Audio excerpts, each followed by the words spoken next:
ঢাকা বুড়িগঙ্গার তীরে প্রায় ৪০০ বছর আগে গড়ে ওঠা ছোট্ট একটি শহর থেকে আজ প্রায় ৩৬০ বর্গ কিলোমিটার জুড়ে বিস্তৃত।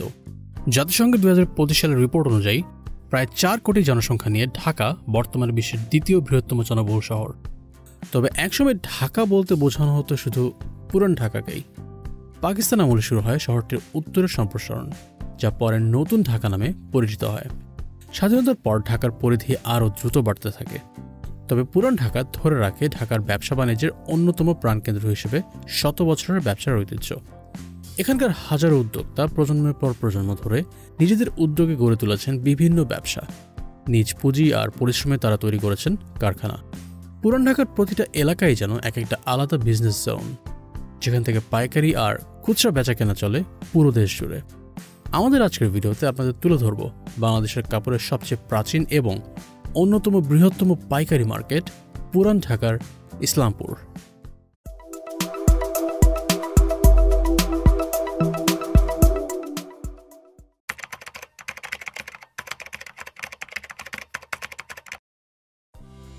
মূলত মোগল আমলে বাংলার সুবেদার ইসলাম খাঁ চিশতির নামানুসারে এলাকাটির নাম হয় ইসলামপুর। তবে এই এলাকাটি সবসময় কাপড়ের বিজনেসের জন্য পরিচিত ছিল না। একসময় এখানে প্রধান ব্যবসা ছিল ফলের ব্যবসা। বিশেষ করে আমের ব্যবসার জন্য এলাকাটি পরিচিত ছিল আমপট্টি নামে। পরবর্তীতে ব্রিটিশ ইস্ট ইন্ডিয়া কোম্পানির শাসনামলে ১৭৭৩ সাল থেকে ইসলামপুরে কাপড়ের পাইকারি ব্যবসা গড়ে উঠতে শুরু হয়, যা সময়ের সাথে সাথে দেশব্যাপী বস্ত্র ব্যবসার কেন্দ্রবিন্দুতে পরিণত হয়। আমার নাম হলো মোহাম্মদ বোরহানুদ্দিন গাজী। ব্যবসার সাথে সম্পর্কিত বলতে গেলে 77 অথবা 78 থেকে জড়িত। সময় ছিলাম গুলিস্তান খদ্দ মার্কেট, আর এই ইসলামপুরে 96 থেকে শুরু করে। আমরা ডাইরেক্ট কোনো কালেক্ট করি না, এখানে যারা ইম্পোর্টার আছে যারা কালেকশন করে তাদের থেকে আমরা নিই। কাস্টমার বলতে গেলে আমাদের সারা দেশে যারা ব্যবসায়ী রিটেল সেলার আছে না, তারাই আমাদের থেকে কেনাকাটা করে সারা দেশের থেকে। মোহাম্মদ শহীদুল ইসলাম। এই ব্যবসার সাথে অবশ্য অনেকই ধরে 25-30 বছর অভিজ্ঞতা এই ব্যবসার সাথে। কখন অবশ্য এক স্টাইলের ছিল, কখন থান কাপড় কিনে মানুষ কচ কাপড় কিনে কাপড় 3 পিস করতো, আর এখন যেমন স্টিচ আনস্টিচ উভয়ই হয়ে গেছে। এখন রেডিমেডই পাচ্ছি, কাস্টমাররা আর এখন খুঁজে খুঁজে নিতে হচ্ছে না। বাবা বিজনেস যেহেতু আছে, আর আমি ন্যাশনাল ইউনিভার্সিটিতে আপনার অনার্স শেষ করলাম। বাংলাদেশের অবস্থা তো বুঝিনি, এখন পড়ালেখা করে এমন কিছু একটা করা যায় না। যে আলটিমেটলি বাংলাদেশে আপনার বিজনেসটা যদি করা হয় তাহলে গ্রো করা যায়, আর না হলে বিদেশ চলে যেতে হয়। যেহেতু বাবার বিজনেস আছে, গ্রো একটা বিজনেস আছে, বাবা কষ্ট করে করছে, এই জন্য আসছি। আমার ভাই আবার বিদেশ চলে গেছে, তো বিজনেসে হাল তো ধরতে হবে, এই জন্য আসছি। আর ফিউচারে আপনার এটাকে গ্রো করা, এটা সামনের দিকে আরও নিয়ে যাওয়া, এটাকে টিকারে আস্তে আস্তে বড় করা, এটাই প্ল্যান। বর্তমান সময়েও ইসলামপুরের বছর জুড়ে কাপড়ের পাইকারি কেনাবেচার দিক দিয়ে দেশের অন্যতম বৃহত্তম মার্কেট। তবে রোজা আর 2 ঈদ এলে যেন পুরো এলাকা জমে ওঠে। নতুন কাপড়ের রঙে রঙে ভরে যায় পুরো ইসলামপুর। এ সময় ব্যবসার পরিমাণ বেড়ে যায় কয়েক গুণ। রোজা ও ঈদকে কেন্দ্র করে শবে বরাতের আগে থেকে শুরু হয় বেচাকেনা, এবং মার্কেট জমে ওঠে রোজার প্রথম সপ্তাহ থেকেই। অন্যদিকে শেষ দিকে আরও এক দফা খুচরা ক্রেতাদের ভিড় বেড়ে যায় ইসলামপুরের কাপড় বিক্রি। একটা রোজা, একটা কোরবানির ঈদ, 2 ঈদে একটু বেচা কিনা ভালো হয়। আর মানে জমজমাট থাকে হলো রমজানে। বিগত 2টা রমজান আসলে তেমন কিছু হয় না। মানুষের আগে বেঁচে থাকা, তারপরে হইলো বিলাসিতা করা বা কাপড় চোপড়। না, ঈদের সময় যেহেতু মুসলিম কান্ট্রি, ঈদের সময় আমাদের এখানে বেশি, তারপর পূজার সময় হয় কিছু। তারপর যেহেতু এখানে হোলসেলার মোটামুটি আমাদের সবসময় কম বেশি কিছু হয়। ঢাকা সহ দেশের নানা প্রান্তের ব্যবসায়ীরা এখান থেকেই পাইকারি দরে থান কাপড়, শাড়ি, লুঙ্গি, শার্ট, প্যান্ট, পায়জামা, পাঞ্জাবি থেকে শুরু করে বিভিন্ন তৈরি পোশাক কিনে নিয়ে যান। আমাদের প্ল্যান হলো যে সবরাতের থেকে আমাদের বেচা কিনে শুরু হবে। সবরাতের থেকে ওই এখান থেকে আপনার মনে করো প্রায় 10-15 রোজা পর্যন্ত আমাদের বিক্রি। কাপড়ের ব্যবসাটাই যদিও বিলাসিতার মতনই, সিজন আসলে যেমন পূজায়। ইসলামপুরে দেশি ও বিদেশি 3 পিস, শাড়ি, লুঙ্গি, বাচ্চাদের পোশাক, বিছানার চাদর সহ সব ধরনের কাপড় পাওয়া যায়। দৈনিক প্রথম আলোতে প্রকাশিত একটি রিপোর্ট থেকে জানা যায়, ইসলামপুরে বছরে প্রায় 25 থেকে 30 হাজার কোটি টাকার ব্যবসা হয়, যার বড় অংশই হয় রোজার মাসে। এই বিশাল পরিমাণ কাপড়ের মধ্যে কোনোটি দেশীয় বস্ত্রকলে তৈরি, আবার কোনোটি ভারত ও চীন থেকে আমদানি করা হয়। বিভিন্ন গার্মেন্টস থেকে আসে, চায়নার মাধ্যমে আসে, আপনার গার্মেন্টস থেকে যেটা নিলে আমাদের এখান থেকে নিলে সেটা আবার লাভজনক। চায়না থেকে যেটা হবে ওটা আপনার পশ করে দিয়েছে মানের দিকে অ্যাকুরেটলি আপনার চায়নার মালই আপনার গার্মেন্টস যেটা চায়নার থেকে আসে যেটা ওরা আর কি একটা টার্গেট থাকে যে 10,000 পিস মাল করবো, ওরা মাল তো নিয়ে আসে মানে অনেক প্রায় 4-5 কন্টেনার মাল নিয়ে আসে, ওরা 10,000 পিস মাল করে, ওই মালটা যদি অ্যাপ্রুভ হয় ওইটা যতটুকু করে অতটুকু চালায় আর বাকি যেটা থেকে ওরা বিক্রি করে দেয়। ব্যবসা বাড়ার সাথে সাথে ইসলামপুরের কাপড়ের ব্যবসা সময়ের সঙ্গে সদরঘাট, ফরিদাবাদ ও আশেপাশের এলাকাতেও ছড়িয়ে পড়ে। এখন এসব এলাকায় Bikrampur garden city, Gulshan Ara city, south plaza, Jahangir tower, China market সহ 1.5 শতাধিক মার্কেটে কাপড় ও পোশাক বিক্রি হয়। দৈনিক প্রথম আলোতে প্রকাশিত 2024 সালের একটি রিপোর্টে জানা যায়, ইসলামপুরের বর্তমানে দোকানের সংখ্যা প্রায় 10,000 ছাড়িয়েছে। ট্রেডিশনাল বিজনেসের পাশাপাশি সাম্প্রতিক কয়েক বছরে ইসলামপুরে অনলাইন পাইকারি ক্রেতাদের সংখ্যাও দ্রুত বেড়েছে। দেশের ই-কমার্স এবং এফ-কমার্স সেক্টর যতটা দ্রুত গ্রো করেছে, ঠিক সেই একই গতিতে বাড়ছে এই নতুন ধরনের হোলসেল বায়ার গ্রুপ, যারা বর্তমানে আগের তুলনায় অনেক বেশি ভলিউমে পণ্য অর্ডার করছে। অনলাইন মোট কথা কি ইসলামপুরে অনলাইন যারা ইসলামপুর থেকেই নিতে হয়, কারণ অন্যান্য মার্কেটে তো এরকম আপনার দিতে হয়। যেমন অনলাইনে একটা প্রোডাক্ট একটা কালার 200, 400, 500 পিস, এটা সবাই দিতে পারবে না, এটা ইসলামপুর থেকে একমাত্র নিতে হয়।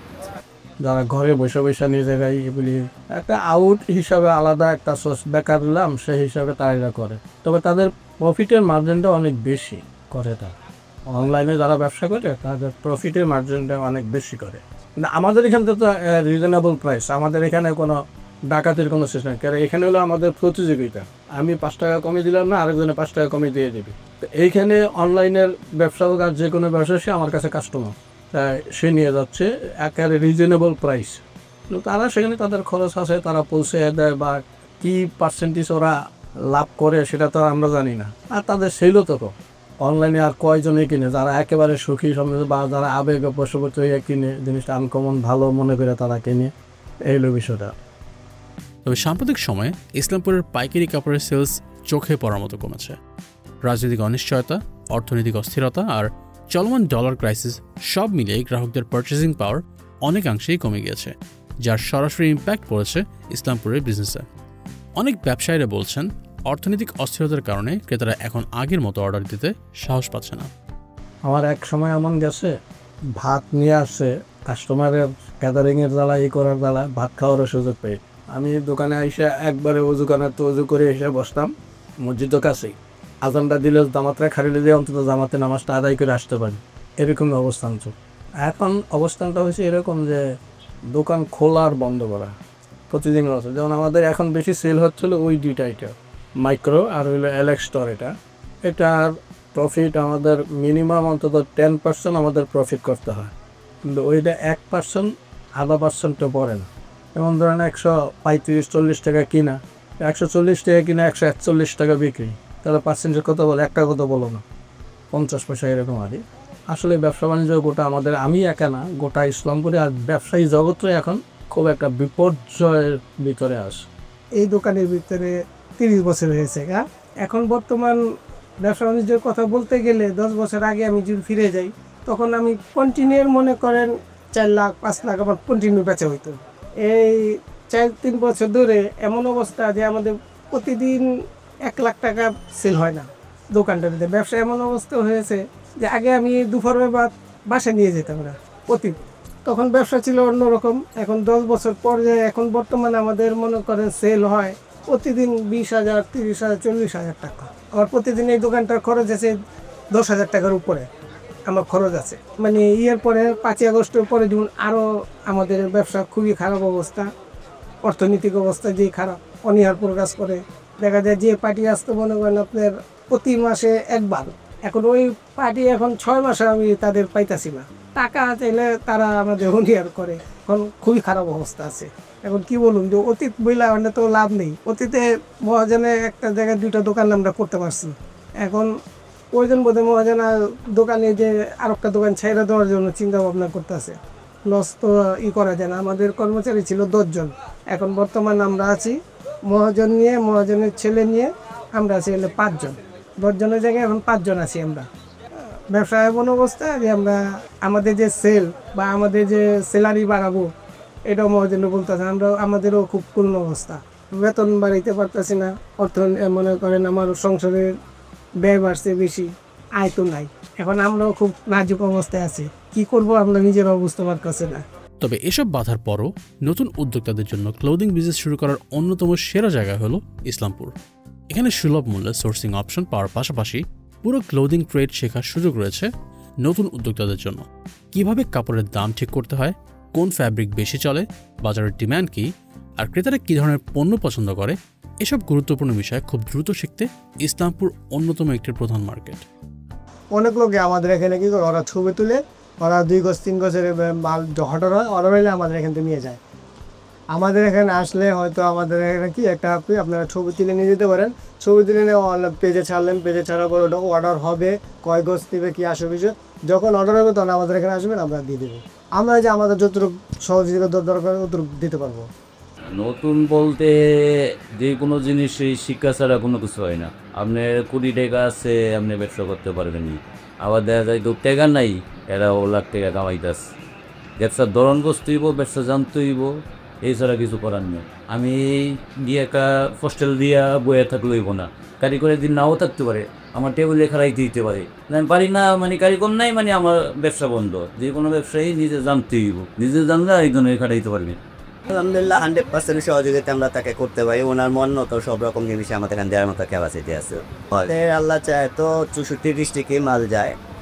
আর ঢাকাতেও বড় বড় মার্কেটে যে বসুন্ধরা সিটিতে আছে, উত্তর আছে, বনানী, গুলশান, এই আইটেমগুলি এখানে পিছন। চাকরির খাত তো আমাদের কম, সবাই খালি বিদেশমুখী একটা রাস্তা আছে বিদেশ গেলে। কিন্তু আমার যুক্তি হলো যে টাকাটা দিয়ে 15 লাখ, 20 লাখ, 10 লাখ, 5 লাখ আনুপাতিক যে লেবার শ্রেণী গেলে তো 7-8 লাখ টাকা, 10 লাখ টাকা লেগে যায়। সেই বিদেশে যাই আমি হিসাব করে দেখছি কেউ লাভবান না। সে 2 বছর পরে আবার দেশে আসতে হয়, সর্বোচ্চ 2 বছরের বিষয় দেয়, নাহলে 3 বছরে দেয়। তো যা কামাইলো, যে টাকা খরচ করে গেলো, ওইটা বাদ দিলে এরপরে দেখা গেলো জানিয়ে আসলে এগুলি বেড়ায় দেড়ায় দুমদারাকা দেড়ায় খাইয়ে নেওয়ার সমালোচনা হয়ে যায়। কিন্তু তার চাইতে দেশে উদ্যোক্তা হইয়া দেশে কাজ করলে সেটা ভালো হইতো। বাংলাদেশের কাপড় ব্যবসায় ইসলামপুর এখনও একটি গুরুত্বপূর্ণ সোর্সিং হাব, যেখান থেকে দেশের বিভিন্ন জেলার খুচরা বিক্রেতারা নিয়মিত কাপড় সংগ্রহ করে। ফলে দেশের কাপড় ব্যবসায়ীদের কাছে ইসলামপুর একটি নির্ভরযোগ্য মার্কেট হিসেবে বছরের পর বছর ধরে তার গুরুত্ব ধরে রেখেছে।